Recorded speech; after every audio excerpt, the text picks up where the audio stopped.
झुमका झुलनिया हिले गोरी तोर कमरिया हिले अरे उड़ेला तो लाल साड़ी अचरा पर मोहल्ला महोगे हल्ला प्रिया रानी कहा जबना पर मोहल्ला महोगे हल्ला प्रिया रानी कहा जबना झुमका झुलनिया हिले गोरी तोर कमरिया हिले झुमका झुलनिया हिले गोरी तोर कमरिया हिले अरे उड़ेला तो लाल साड़ी अचरा बारा मोहल्ला महोगे हल्ला प्रिया रानी कहा जबना बारा मोहल्ला महोगे हल्ला प्रिया रानी कहा जबना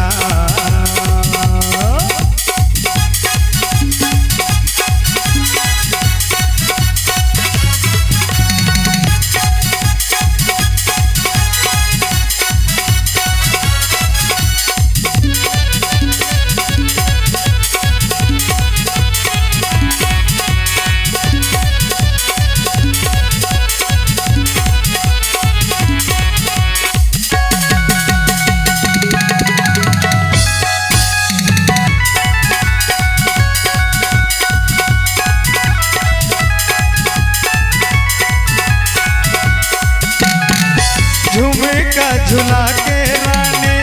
मन मोह ले लेते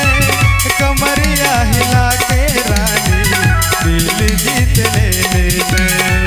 झुमका झुला के रानी मन मोह ले लेते कमरिया हिला के रानी दिल जीत ले लेते पर मोहल्ला महोगे हल्ला रानी कहा जबना पर मोहल्ला महोगे हल्ला प्रिया रानी कहा जबना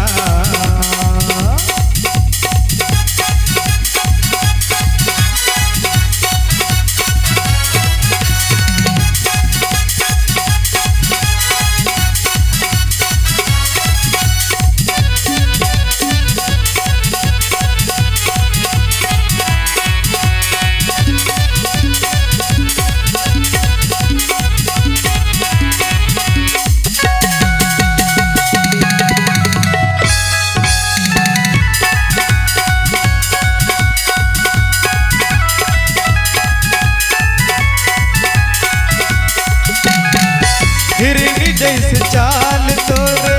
चांदी जैसे बाल हो लाल लाल होठे तोरे गोरे गोरे गाल हो हिरनी के जैसे तोरे चाल है गोरी चांदी जैसे बाल तोरे गोरे गोरे गाल तोरे पारा मोहल्ला महोगे हल्ला पारा मोहल्ला महोगे हल्ला प्रिया रानी कहा जबना पारा मोहल्ला महोगे हल्ला प्रिया रानी कहा जबना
प्रिया रानी कहाँ जावे ना, पर मोहल्ला में हो गए हल्ला, प्रिया रानी कहाँ जावे ना, पर मोहल्ला में हो गए हल्ला, प्रिया रानी कहाँ जावे ना, पर मोहल्ला में हो गए हल्ला, प्रिया रानी कहाँ जावे ना। C-Log Digital Recording Studio, Cordoba. Contact number 9907119215.